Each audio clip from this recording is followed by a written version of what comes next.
Welcome back. Welcome back, Mishpachah. Welcome back to the road trip. Hallelujah. Shalom, shalom. Peace and blessings to you, your children, your homes, your dwelling places. All that good stuff, Mishpachah, right? Your friends and loved ones, your pets. Hallelujah. We're back here, the book of Job, chapter 31. All right. It's going to be about a page and a half. Page and a half. Yeah, we'll call it a page and a half. So, we are getting a little bit closer to the end here, it looks like. Let's see. Maybe not quite yet. Let's see, we got about 40. All right, so 42 chapters. So, yeah, we're almost about 10 off from the end. So, anyway, we're going to go ahead and get into this one. Let's dip in, wash up. All praise to the Most High, Yahweh. All glory to Yahweh Shai. All honors to the Ruach HaKodesh. Hallelujah. So, without any further ado, Job, chapter 31. Let's begin.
Chapter 31, and it reads, I made a covenant with mine eyes. Why then should I think upon my maid? For what portion of Yahweh is there from above, and what inheritance of the Almighty from on high? Is not destruction to the wicked, and a strange punishment to the workers of iniquity? Doth not he see my ways and count all my steps?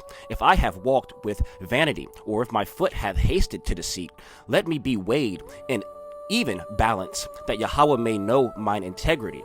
If my step hath turned out of the way, and mine heart walked after mine eyes, and if any blot hath cleaved to mine hands, then let me sow, and let another eat. Yea, let my offspring be rooted out. If mine heart have been deceived by a woman, or if I have laid wait at my neighbor's door, then let my wife grind unto another, and let others bow down upon her.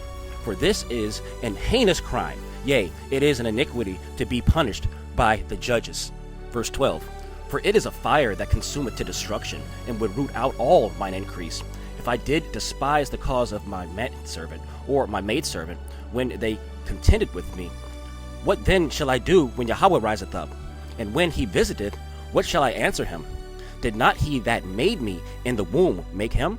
And did not one fashion us in the womb?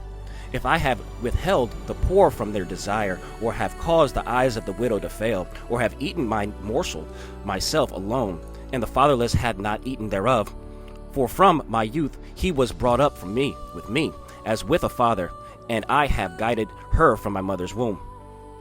If I have seen any perish for want of clothing, or any poor without covering, if his loins have not blessed me, and if he were not warmed with the fleece of my sheep, if I have lifted up my hand against the fatherless when I saw my help in the gate, then let my arm fall from my shoulder blade, and my arm be broken from the bone. For destruction from Yahweh was a terror to me, and by reason of his highness I could not endure. If I have made gold my hope, or have said to the fine gold, Thou art my confidence, if I rejoiced because my wealth was great, and because mine hand had gotten much, if I beheld the sun when it shined, or the moon walking in the brightness, and my heart had been secretly enticed, or my mouth had kissed my hand, then this also were an iniquity to be punished by the judge, for I should have denied the Yahweh that is above. If I rejoiced at the destruction of him that hated me, or lifted up myself when evil found him, neither have I suffered my mouth to sin by wishing a curse to his soul. If the men of my tabernacle said not, Oh, that we had of his flesh, we cannot be satisfied, The stranger did not lodge in the street, but I opened my doors to the traveler. If I covered my transgressions as Adam by hiding mine iniquity in my bosom, did I fear a great multitude, or did the contempt of families terrify me that I kept silent and went not out of the door? Oh, that one would hear me. Behold, my desire is that the Almighty would answer me, and that mine adversary had written a book. Surely I would take it upon my shoulder and bind it as a crown to me. I would declare unto him the number of my steps, as a prince would I go near unto him. If my land cry against me, or that the furrows likewise thereof complain, if I have eaten the fruits thereof without money, or have caused the owners thereof to lose their life, let thistles grow instead of wheat, and cockle instead of barley. The words of Job are ended. That's the end of 31. It's the end of 31. Reminding a man to stay in his righteous walk, to stay steadfast, right? And avoid wicked thoughts, wicked imaginations, wicked words, wicked deeds. That's correct. All right. That's the end of 31. We got 32 coming right back up. Shalom, shalom. Peace and blessings to all of y'all. And I'll see you soon. I love you. Yeah.